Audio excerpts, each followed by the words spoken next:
Hello friends, అందరికీ నమస్తే అండి. Welcome to our channel. Ration card applications సిరీస్లో భాగంగా ఇప్పుడు మనం థర్డ్ వీడియో అయితే చేస్తున్నాం. ఇందులో నేను మీకు రేషన్ కార్డులోకి మెంబర్లను జాయిన్ చేసుకోవడం అంటే సభ్యులను జోడింపు, సో దీనికి సంబంధించి అప్లికేషన్ ఫామ్ ఏ విధంగా ఉంటుంది, సో ఎవరినైతే మీరు మీ యొక్క రేషన్ కార్డులోకి సభ్యులను యాడ్ చేసుకోవాలనుకుంటున్నారో వారికి సంబంధించి ఏమేమి ప్రూఫ్స్ అనేటివి ఇవ్వాలి, ఈ వివరాలన్నీ కూడా ఈ వీడియోలో అయితే చెప్తాను. సో నేను వీడియోస్ అనేటివి 1 by 1గా చేసుకుంటూ వస్తున్నానండి.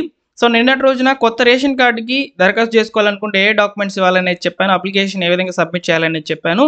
అలానే నిన్న night ration card splitting options అనేటివి ఎన్ని రకాలుగా ఉన్నాయి, ఆ స్ప్లిట్టింగ్లో సో ఖచ్చితంగా కొన్ని కండిషన్స్ అనేటివి ఉన్నాయి. సో చాలా మంచి వీడియో అయితే చేశాను నైటు. సో ఎవరైతే రేషన్ కార్డులో నుంచి విడిపోయి కొత్త రేషన్ కార్డుగా మారాలనుకుంటున్నారో సో వారికి సంబంధించి ఆ వీడియో ఉపయోగపడుతుంది. ముఖ్యంగా నూతనంగా వివాహం చేసుకున్నటువంటి వాళ్ళకి కూడా ఉపయోగపడుతుంది ఆ వీడియో. సో నేను మీకు డిస్క్రిప్షన్లో అయినా ఇస్తాను, లేదా మా టెలిగ్రామ్ ఛానల్లో అయినా పోస్ట్ చేస్తున్నాను, మీరు చూసుకోవచ్చు. సో పూర్తి వివరాలన్నీ కూడా డిస్క్రిప్షన్లో అయితే ఉంటాయి, ఒకసారి చెక్అవుట్ చేయండి. సో ఇక వివరాల్లో కనుక వచ్చినట్లయితే ఇప్పుడు మనం టాపిక్ వచ్చేసి కొత్త రేషన్ కార్డులోకి మెంబర్లను జాయిన్ చేసుకోవడం. ఇక్కడ చూస్తున్నారు కదా, member addition in rice card. So దీనికి సంబంధించినటువంటి అప్లికేషన్ ఫామ్ ఏ విధంగా ఉంటుంది, సో ఎవరిని మీరు సభ్యులను యాడ్ చేసుకోవచ్చు అనే వివరాలు అయితే చూద్దాం. సో రేషన్ కార్డులకు సంబంధించి ఆల్రెడీ ఉన్నటువంటి రేషన్ కార్డులలో కొత్తగా సభ్యులను చేర్చుకునేందుకు అప్లికేషన్ ఫామ్ అయితే ఈ విధంగా ఉంటుందండి. ఈ అప్లికేషన్ ఫామ్ గురించి లాస్ట్లో చెప్తాను. ప్రస్తుతం మీరు ఎవరినైతే యాడ్ చేసుకోవాలనుకుంటున్నారో ఒకసారి వివరాలు చూద్దాం. ముఖ్యంగా పాత రేషన్ కార్డులో కానివ్వండి, ఆల్రెడీ ఉన్నటువంటి కుటుంబం యొక్క రేషన్ కార్డులో కానివ్వండి, సభ్యులను యాడ్ చేసుకోవాలనుకుంటే ఖచ్చితంగా వారికి సంబంధించినటువంటి ఆధార్ కార్డ్స్ అనేటివి కంపల్సరీగా ఉండాలి.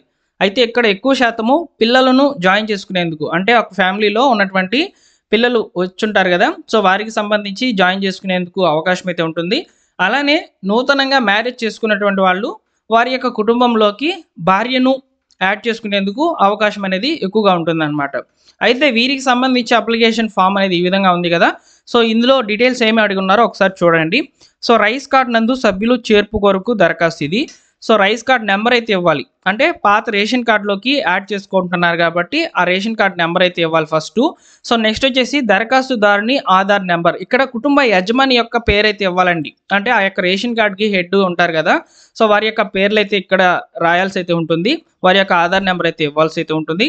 అలానే ఆ దరఖాస్తుదారుని వివరాలు, పూర్తి వివరాలు అయితే ఇవ్వాలి. అంటే ఇక్కడ జాయిన్ చేస్తున్నామని చెప్పి జాయిన్ చేసే వారి యొక్క వివరాలు అయితే ఇవ్వకూడదు. First head of the family ఎవరైతే ఉంటారో వారి యొక్క వివరాలు అయితే ఇవ్వాలన్నమాట. సో ఆయన యొక్క తల్లి లేదా తండ్రి పేరైతే వివరాలు అయితే రాయాలి. తర్వాత వారి యొక్క పుట్టిన తేదీ అడుగుతారు. తర్వాత ఇంటి నెంబరు, నివాసము, జిల్లా, మండలము, గ్రామము, లింగము, మొబైల్ నెంబరు, కుటుంబం ఆదాయము, వృత్తి, ఈ వివరాలన్నీ కూడా దరఖాస్తుదారునివి ఫస్ట్ అయితే ఇవ్వాలి. తర్వాత మార్పు చేసిన కొత్త రైస్ కార్డ్ కావాల్సిన చిరునామాలు, అంటే ఇక్కడ మీరు రేషన్ కార్డ్ అనేది ఎక్కడికి ట్రాన్స్ఫర్ చేసుకోవాలి అనుకుంటున్నారు, అంటే ట్రాన్స్ఫర్ అనేది ఏం లేదు, సో అలాట్ అయ్యేటువంటి కార్డు ఏ అడ్రస్కి రావాలి అనుకుంటున్నారో ఆ వివరాలన్నీ కూడా ఇక్కడ రాయాలన్నమాట. ఇక్కడ చూసుకున్నట్లయితే చేర్పు విధము, ఎందుకు చేర్పించుకోవాలనుకుంటున్నారంటే జననం. ఈ జననం అనేది పిల్లలను యాడ్ చేసుకునేందుకు, అంటే మా కుటుంబంలో కొంతమందికి సంతానం కలిగింది, సో ఆ పిల్లలను మేము మా రైస్ కార్డులోకి జాయిన్ చేసుకోవాలనుకుంటున్నామని చెప్పి జననం అనే ఆప్షన్ని క్లిక్ చేసుకోవచ్చు, అంటే టిక్ మార్క్ చేయాలన్నమాట. టిక్ మార్క్ చేసి సో లేదా వివాహం ద్వారా మేము మా కోడల్ని లేదా మా భార్యను మేము మా కార్డులోకి చేర్చుకుంటున్నామని వివాహం ద్వారా అనే ఆప్షన్ కూడా సెలెక్ట్ చేసి జాయిన్ చేసుకోవచ్చు. ఇక్కడ పిల్లలు మరియు వివాహం జరిగి కూడా వచ్చేసారనుకోండి, ఈ రెండు ఆప్షన్లు సెలెక్ట్ చేసుకొని మీరు సభ్యులను అయితే చేర్చుకోవచ్చు అనమాట. ఇప్పుడు చిన్నపిల్లలకు కూడా కార్డు, ఆధార్ కార్డు అనేది తీస్తున్నారు కాబట్టి ఇప్పుడే మీరు జాయిన్ చేసుకోండి, ఓకేనా, ఫ్యూచర్లో ఎలాంటి ఇబ్బందులు లేకుండా ఉంటాయి. సో అదేవిధంగా ఇక్కడ వరుస సంఖ్య అయితే ఇస్తున్నారు, సభ్యుల పేర్లు అయితే అడుగుతారు. సో సభ్యుల పేర్లు అయితే రాయాలి, ఎవరిని జాయిన్ చేసుకోవాలనుకుంటున్నారో. అదేవిధంగా యజమానితో ఉన్నటువంటి బంధుత్వం ఏంటి, పుట్టిన తేదీ, వారి యొక్క ఆధార్ నెంబర్ అయితే ఇచ్చేసి, సో ఇక్కడ అభ్యర్థి యొక్క సంతకం అయితే అడుగుతారు, అభ్యర్థి యొక్క సంతకం అనేది పెట్టేసి ఈ యొక్క అప్లికేషన్తో పాటు జతపరచాల్సినటువంటి డాక్యుమెంట్స్ వచ్చేసి ఈ అప్లికేషన్ ఫాము, ఈ అప్లికేషన్ ఫామ్తో పాటు సభ్యుల ఆధార్ కార్డ్ జిరాక్స్లు, అంటే ఎవరినైతే మీరు ఈ రేషన్ కార్డులోకి జాయిన్ చేయాలనుకుంటున్నారో వారి యొక్క ఆధార్ కార్డ్ జెరాక్స్లు అయితే ఇవ్వాలి. ఇక్కడ మీరు జననం ద్వారా యాడ్ చేస్తున్నట్లయితే జన ధృవీకరణ సర్టిఫికేట్ అనేది ఉంటుందన్నమాట, బర్త్ సర్టిఫికేట్, ఆ బర్త్ సర్టిఫికేట్ అనేది ఇవ్వాలి. లేదా పెళ్లి ద్వారా మీరు ఆ యొక్క ఎవరైతే వివాహం చేసుకున్నటువంటి ఆ అమ్మాయి అయితే ఉంటుందో వారి యొక్క ఆధార్ కార్డు, అదేవిధంగా వారికి సంబంధించినటువంటి మ్యారేజ్ సర్టిఫికేట్ అనేది, వివాహ ధృవీకరణ పత్రం అనేది ఇవ్వాలి. ఒకవేళ వివాహ ధృవీకరణ పత్రం లేకపోయినా సరే మీరు యాడ్ అయితే చేసుకోవచ్చు. ఎందుకంటే ఈకేవైసీ అనేది వాళ్ళు ఇక్కడ వేసేస్తారు కాబట్టి ఈకేవైసీ ట్రాన్స్ఫర్ అనేది జరుగుతుంది కాబట్టి ఆమె ఎవరైతే ఉంటారో కోడలు లేదా భార్య సో డైరెక్ట్గా కార్డులోకి అయితే వచ్చేస్తారు. ఓకేనా. సో వివాహం ద్వారా చేర్పు కొరకు తల్లిదండ్రులు రైస్ కార్డ్ నెంబర్ లేనిచో తల్లిదండ్రుల ఆధార్ నెంబర్లు కూడా ఇవ్వచ్చు అని చెప్పి చెప్తున్నారనమాట. So rice card xerox copy కూడా ఇక్కడ మీరు ఇవ్వాల్సి అయితే ఉంటుంది. ఈ విధంగా సభ్యుల యొక్క చేర్పు అనేది జరుగుతుంది. ఇక్కడ ముఖ్యంగా నేను ఇంకొక విషయాన్ని అయితే చెప్తాను.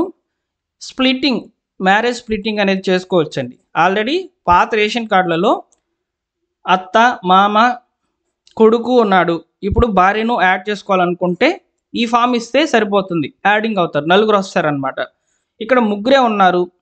సో ఇక్కడ కొడుకు సపరేట్గా రేషన్ కార్డు కావాలనుకుంటున్నాడు అనుకోండి, ఇప్పుడు పాత రేషన్ కార్డులోకి ఫస్ట్ ఎవరైతే కోడలను అయితే జాయిన్ చేసుకోవాలి. సో జాయిన్ చేసుకున్న తర్వాత స్ప్లిట్ అవ్వచ్చు అనమాట. మళ్ళీ స్ప్లిట్ అప్లికేషన్ ఇచ్చి స్ప్లిట్ అయిపోవచ్చు. అప్పుడు ఏం జరుగుతుందంటే అత్త మామ ఒక దాంట్లోకి వస్తారు, భర్త భార్య ఒక దాంట్లోకి వచ్చేస్తారు అనమాట. ఇలా 2 కార్డులు అనేవి శాంక్షన్ అవుతాయి. ఇది స్ప్లిట్టింగ్ ఆప్షన్. సో ఇదే విషయాన్ని నేను మీకు స్ప్లిట్టింగ్ అప్లికేషన్లో అయితే చెప్పాను. స్ప్లిట్టింగ్ అనేది చేయాలంటే ఖచ్చితంగా ఇక్కడ ఫస్ట్ యాడింగ్ చేసి తర్వాత స్ప్లిట్ చేసేస్తారు. సో కాబట్టి మీకు 2 రకాలుగా అయితే అప్లికేషన్ అనేది జరుగుతుందని చెప్పాను. సో నిన్న వీడియో చాలా క్లియర్గా చెప్పానండి. రేషన్ కార్డు స్ప్లిట్టింగ్ ఏ విధంగా జరగాలనేది ఆ వీడియో చూడాలనుకుంటే డిస్క్రిప్షన్లో అయితే ఇస్తాను, చూడండి. ఓకేనా. సో ఈ విధంగా మీరు రేషన్ కార్డులోకి సభ్యులను ఒకటి పుట్టి మా కుటుంబంలో పుట్టారు సో వాళ్ళని జాయిన్ చేసుకుంటున్నామని జాయిన్ చేసుకోవచ్చు. లేదా మేము పెళ్లి చేసుకున్నాము సో కొత్తగా మా ఇంట్లోకి అమ్మాయి అయితే వచ్చింది సో మేము ఇట్లా యాడ్ చేసుకుంటున్నామని చెప్పి యాడింగ్ అనేది చేసుకోవచ్చు. ఈ విధంగా రేషన్ కార్డులోని మెంబర్లను యాడ్ చేసుకునే విధానం అయితే ఈ విధంగా ఉంది. మీకు ఈ సమాచారం నచ్చితే లైక్ చేయండి. నెక్స్ట్ వీడియోలో కుటుంబ సభ్యులను ఎలా డిలీట్ చేసుకోవాలి, అడ్రస్ అనేది ఎలా చేంజ్ చేసుకోవాలి రేషన్ కార్డుకి సంబంధించి, సో ఈ యొక్క వివరాలతో కూడినటువంటి వీడియో అయితే నెక్స్ట్ వీడియోలో అయితే ఉంటుంది. సో డైలీ కూడా మన ఛానల్ని చూడండి ఫ్రెండ్స్, 3 రోజుల పాటు చూడండి. ఈ యొక్క రేషన్ కార్డులకు సంబంధించిన అప్లికేషన్ ఫామ్స్ అన్నీ కూడా చెప్తాను.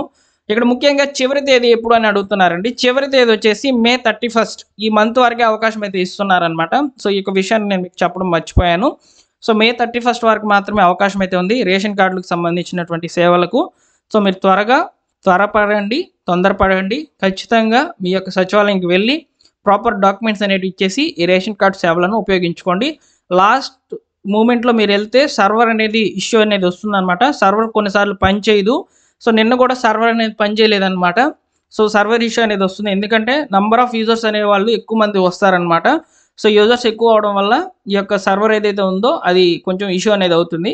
సో కాబట్టి మీరు తొందరగా ప్రతిరోజు కూడా వెళ్ళి మీ యొక్క అప్లికేషన్ సబ్మిట్ చేసే వరకు ఈ పని మీదే ఉండండి. ఎవరైతే రేషన్ కార్డు కావాలి అనుకుంటున్నారో వాళ్ళు తప్పకుండా ఈ పని అయ్యేంత వరకు మీరు మిగతా పనులు అనేవి పెట్టుకోవద్దు. ఓకేనా. Thank you for watching.